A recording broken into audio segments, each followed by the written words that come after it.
कितने बच्चों की जिंदगी अब तक आपने बचाई है? 3803। ओके, लास्ट ईयर 3000 मैंने किसी इंटरव्यू में सुना था।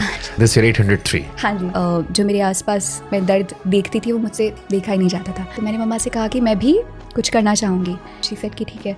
फिर मैं अपने अंकल, चाचा, मामा इनके साथ शॉप टू शॉप गई और मैं हर दुकानदार अंकल से कहती थी कि मैं मेरे वतन के लोगों सुनाती हूँ और उसके बदले आप प्लीज़ मुझे कुछ डोनेशन दें। 15 अगस्त 26 जनवरी को। हाँ जी, बिल्कुल उसी तरह मैंने दुकान जाकर 25,000 इकट्ठे कर लिए। तभी इंदौर का एक बच्चा, लोकेश उसका नाम था, उसके पेरेंट्स घर पर आए। उन्होंने कहा कि आप हमारे बच्चे की भी कुछ मदद कर दें। फिर इंदौर के राजबाड़ा पर जो ट्रॉली होती है जिसमें सामान लोड होता है वो कहीं से अरेंज करवा दी और वहाँ पर मैंने गाना शुरू किया। पलाश मेरे पलाश साथ था। दोनों साथ में।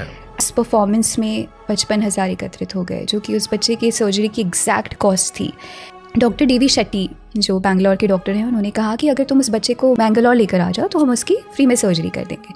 फिर उस बच्चे की सर्जरी फ्री में हो गई, बट जो 55,000 रुपये एकत्रित हुए थे उसके लिए हमने एक आर्टिकल दिया कि अगर कोई ज़रूरतमंद है तो इन पैसों का उपयोग कर सकता है। पहले दिन 7 बच्चे आ गए।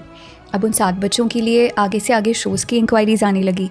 तो ऑल ओवर इंडिया से हम लोग जा रहे हैं, परफॉर्म कर रहे हैं और हॉस्पिटल के नाम से ही हम चेक लेते थे। बिल्कुल भी नहीं सोचा था कि ये इतने सालों तक चल जाएगा। कि जब भी पलक का आर्टिकल आता था कि पलक जो भी स्टेज शोज होते हैं उनमें बाकी कॉस्ट हटा के जो उनका कॉस्ट होता है वो डोनेट कर देती हैं।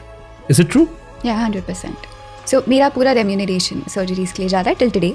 और अब तो जैसा आपने कहा, पहले जब मैं गाती थी तब एक बच्चे की जान बच पाती थी, बट अब जब गाने पॉपुलर होते हैं तो कॉन्सर्ट के रेट्स बढ़ते जाते हैं।